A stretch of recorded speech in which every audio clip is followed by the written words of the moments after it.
وہاں جا کر اپنے آپ سے گم ہو کر قربت پا کر اس سے اخذ فیض کر کے پھر بندہ اپنی طرف پلٹتا ہے.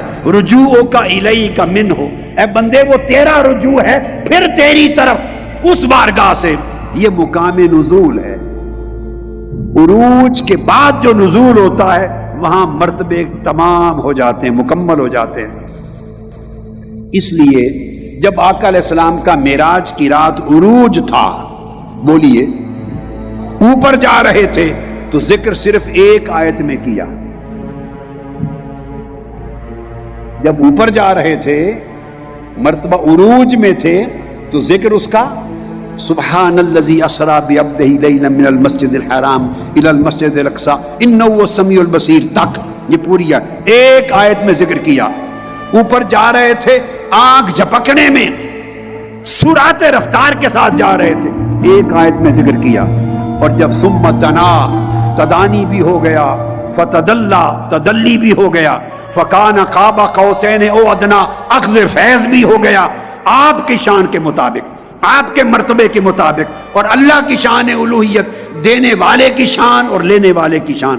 جب لے کے پلٹے تو اس کا ذکر، وہ شان جب مکمل کر کے پلٹے مقام نزول میں تو نزول کا ذکر 20 آیتوں میں کیا. والنجم اذا ہوا ما ضل صاحبکم وما غوا، یہاں سے شروع کر کے ما زاغ البصر وما طغى. یہ جو پورا 20 آیتوں پر مشتمل النجم کا پہلا رکوع ہے، یہ حضور کے مقام نزول کا بیان ہو رہا ہے. عروج کا تذکرہ ایک آیت میں، نزول کا تذکرہ 20 آیتوں میں. وہاں ایک ایک تفصیل بیان ہو رہی ہے نزول کی. وہاں تام ہو جاتا ہے بندہ اپنے اپنے مرتبے کے مطابق. یہ التولی ہے. اور جب تولی ہوتی ہے تو پھر اس بندے کے تمام معاملات اللہ نے خود سنبھال لیے ہوتے ہیں، اللہ نے سنبھال لیے ہوتے ہیں. یہ اشارہ کیا تھا ایک لفظ میں مولانا روم نے کہ بندے پہلے اپنے زنگار دور کر اور غیر کے غبار کو دور کر، اپنے آئینہ قلب کو صاف کر، پھر محنت اور ریاضت کر اور شوق سے پھر روح کو ترقی کا راستہ دے. یہ جو کہا تھا ترقی کا راستہ دے، اس کی میں نے تفصیل آپ کو 2 راتوں میں مکمل کر دی. وہ 10 منزلیں ہیں جس میں روح ترقی پاتی ہے، وہاں پہنچتی ہے اور پلٹ کے آتی ہے. اب اس کے بعد اگلا مضمون جو لے رہا ہوں مثنوی کا وہ ادب کا ہے. ٹھیک ہے، میں نے 10 مرحلے تو بیان کر دیے آپ کو. ایک چیز ساتھ اور بھی سمجھا دوں، ان 10 مرحلوں میں ایک چیز اور توجہ طلب ہے، اور وہ یہ کہ یہ جو ترقی کا راستہ ہے اس کی ابتدائی ضروریات یا ترجیحات کیا ہیں وہ بھی کچھ بیان کر دوں بڑے اختصار سے، پھر ہم ادب کے موضوع پر آتے ہیں. سب سے پہلے ابتدا، میرے بیٹے، میرے بیٹیاں اور بھائی اور بہنیں توجہ سے ہاتھ کھڑا کریں نا، بیٹے اور بیٹیاں بھی، اور میرے بھائی اور بہنیں، بھائی بھی سارے، بزرگ بھی سارے. اب میں آپ کو یہ راستہ نکلتا کیسے ہے اس کی چند بنیادی چیزیں مختصر سا حوالے دے دوں، اشارہ دے دوں، چلیں بس نیچے کر دیں. ماشاءاللہ. اب آپ سن رہے ہیں میری بات کو، یہ جو سن رہے ہیں یہاں سے یہ سفر شروع ہوتا ہے، یہ سما ہے، آپ سن رہے ہیں، سننے سے سفر شروع ہوتا ہے. اور سب سے پہلا قدم سننے میں تذکر ہے. بولیے تذکر، کہ بندہ جو سنے تو اس کو نصیحت میں بدل دے. سنتا ہر کوئی ہے، سنتا ہر، بہت لوگ سنتے ہیں، سارا جہان سنتا ہے، زندگی گزر جاتی ہے سنتے ہیں، مگر اس کو تذکر میں نہیں بدلتے. قرآن مجید میں اللہ پاک نے فرمایا آقا علیہ الصلوۃ والسلام کو ذکر، تذکیر کے لیے، انما انت مذکر. یہ تذکر، تذکیر، ذکر کا لفظ بھی آتا ہے. انہ ذکر لک ولقومک. تذکرہ یہ 5-6 الفاظ استعمال ہوتے ہیں مختلف. ذکر، تذکرہ، تذکر، تذکیر، ذکرہ، یہ سارے الفاظ ہیں. مطلب کیا کہ جو سنیں آپ یہ سمجھیں اگر کچھ حاصل کرنا ہے سمجھیں یہ میرے لیے. یہاں سے شروع ہوتا ہے نفع.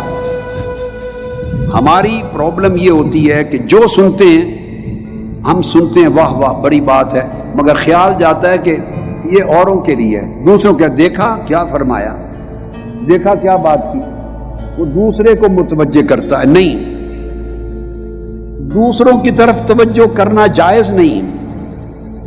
اپنے پر دھیان کر اے بندے. یہ سمجھنا چاہیے کہ یہ ساری نصیحت میرے لیے. اپنے من پر وارد کریں، سنیں اس طرح کہ یوں لگے کہ آپ ہی اس بات کے حقدار تھے، آپ کے لیے بات کی گئی. ہر شخص یہ سمجھے کہ میرے لیے کی گئی. مجھے آپ کہیں مجھے غرض نہیں کسی اور کے لیے ریلیونٹ تھی یا نہیں تھی، مجھے تو یوں لگا کہ اول سے آخر تک سارا مضمون میرے اوپر تھا، میرے لیے تھا. اس کو اخذ کریں. صحابہ کرام جب آقا علیہ السلام کا خطاب درس اور بات سنتے تو ہر صحابی اس کو اپنے حال پر وارد کرتا. وہ سمجھتا، ادھر سنتا، ادھر اپنے قلب کے حال کو دیکھتا، جھانکتا، اور جو سن رہا ہے ادھر اپنے من میں جو دیکھ رہا ہے ان کے اندر مطابقت تلاش کرتا، مناسبت تلاش کرتا کہ میرے یہ امور ہیں جن کے لیے آج مجھے نصیحت ملی، اور ان کی اصلاح کی پھر فکر کرے. اگر اس طرح کی سوچ ڈیولپ ہوگی تو پھر یہ تذکر ہوگا. یہ بات آپ سمجھیں، یعنی جو سنیں زندگی میں یہ کبھی بھول کر نہ سوچیں کہ یہ دوسرے کے لیے.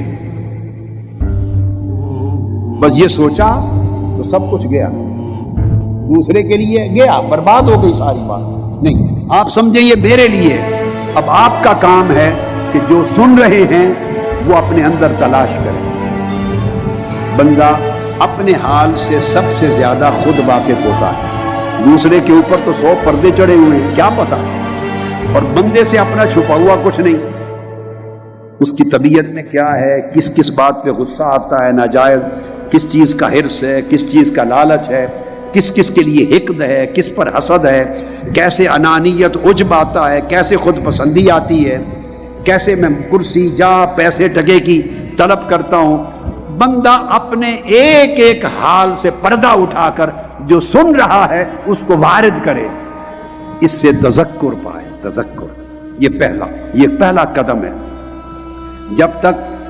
جب سنیں تو آپ کے جو کان ہیں وہ تن کا حصہ ہیں، تو کان سے سنیں اور اپنی آنکھوں سے دیکھیں اور اندر کے حال کو اور نصیحت کے سماع کو جوڑ دیں، جوڑتے جائیں تاکہ آپ فکس کر لیں، متعین کر لیں میرے یہ ایریاز ہیں، میرے لیے نصیحت ہوئی ہے، اور وہ اس پہ لگ جائیں.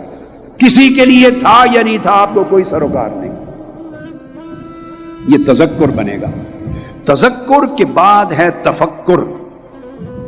جب تذکر نصیحت بن جائے، بیان اور خطاب اور سماع آپ کی من پر نصیحت بن جائے، پھر تفکر، پھر فکر کریں میری یہ خرابی آئی کہاں سے، ابتدا میں کہاں تھی. پھر آپ اپنا پچھلا زمانہ یاد کریں، کب تک نہیں تھی یہ خرابی، کب تک نہیں تھی. بہت پہلے آئی تو کب، کتنے عرصہ ہوا اس کو آئے ہوئے، کتنی رفتار سے بڑھتی گئی، کس کس شے نے میری اس خرابی کو اور بڑھایا. اپنے اندر من میں جھانک کر اپنے سراغ کریں زندگی کا، راز زندگی کو پائیں اپنے اندر. کیا کیا کس کس چیز سے میرا نفس پھولتا ہے. کوئی میرا ہاتھ چومے تو مجھے خوشی ہوتی ہے، ایک راحت ہوتی ہے یا نہیں. ایک بندہ ہاتھ نہ چومے تو خیال آتا ہے یہ کیسا، اس نے ہاتھ ہی نہیں چوما. اگر یہ آپ کو فرق دکھائی دیتا ہے تو پکڑ لیں اس بے ایمان نفس کو اسی جگہ. وہ ہاتھ چومنے کو دیکھتا ہے، نفس برباد کرتا ہے تمہیں. یہ میرے لیے کھڑا ہوا یا نہیں ہوا، جو یہ سوچ آئے بس پکڑ لیں اس کو، وہ شیطان ہے، برباد کرنا چاہتا ہے۔ دوسرے کو اتنا ملا ہے، اس کو اتنا سکھ ہے، میرے وسائل کم ہے، موازنہ ہے، پکڑ لیں۔ تو ایک ایک چیز کو گن گن کر، چن چن کر پکڑیں اور دیکھیں کب شروع ہوئی خرابی، کتنی تھی، اب کتنی ہے، کس کس شے نے اس کو بڑھایا، کون سی چیز میرے نفس کو خوش کرتی ہے، کون سی نہیں خوش کرتی، اصلاح کیسے کرنی ہے، نفس کی مخالفت کرنی ہے۔ ان چیزوں پر سوچ بچار کرنا، اپنا تجزیہ کرنا، سوچ بچار کرنا، اپنا علاج کرنا، جو کچھ سنا ہے سنے ہوئے نصیحت میں سے اپنا علاج لینا۔ یہ جب سوچیں گے اور اپنی بہتری کی فکر کریں گے، اس پروسیس کو کہتے ہیں تفکر۔ پہلے آپ نے نصیحت لے لی تھی میرے لیے اور خوشی سے قبول کر لیا تھا، وہ تذکر تھا۔ اب فکر میں لگ گئے، ایک تشویش ہو گئی، فکر دامنگیر ہو گیا، بے چینی آ گئی، لاحق ہو گئی کہ اب اس سے نجات پاؤں، اور پھر تلاش کرنے لگے بگننگ کہاں سے تھی، اب کیا ہے، کیسے ہوگا۔ یہ تفکر ہے۔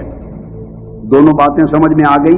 جب تذکر ہو جائے پھر آپ تفکر میں چلے جائیں، جب تفکر کے مرحلے میں جائیں تو تیسرا سٹیپ ہے توجہ اور تجمع۔ یہ جو تجمع اور توجہ، یہ اصطلاحات آپ کو کتابوں میں نہیں ملیں گی، یہ میں مضامین کو پڑھ کے، لغت کی کتابیں اور اہل معرفت کی کتابیں اور لغت کی کتب کو دیکھ کر، مضامین دیکھ کر اصطلاحات وضع کرتا ہوں۔ ایسے بس میں چھوٹے موٹے ٹوٹے پھوٹے کام کرتا ہوں، یہ جو اب بتا رہا ہوں، تاکہ اس مضمون کو ایک لفظ میں جمع کیا جائے، اس مضمون کو ایک اصطلاح میں دیا جائے۔ کئی چیزیں اصطلاحات کی شکل میں موجود ہوتی ہیں، جو پہلے بتائے 10 مقامات وہ مصطلحات ہیں، وہ کتب میں موجود ہیں۔ جو اب بتا رہا ہوں یہ ساخت کیے ہیں مضمون کو ایک لفظ میں بند کرنے کے لیے، یہ وضع کیے ہیں آپ کے لیے۔ تجمع اور توجہ، اس سے ترکیز کرتا ہے بندہ۔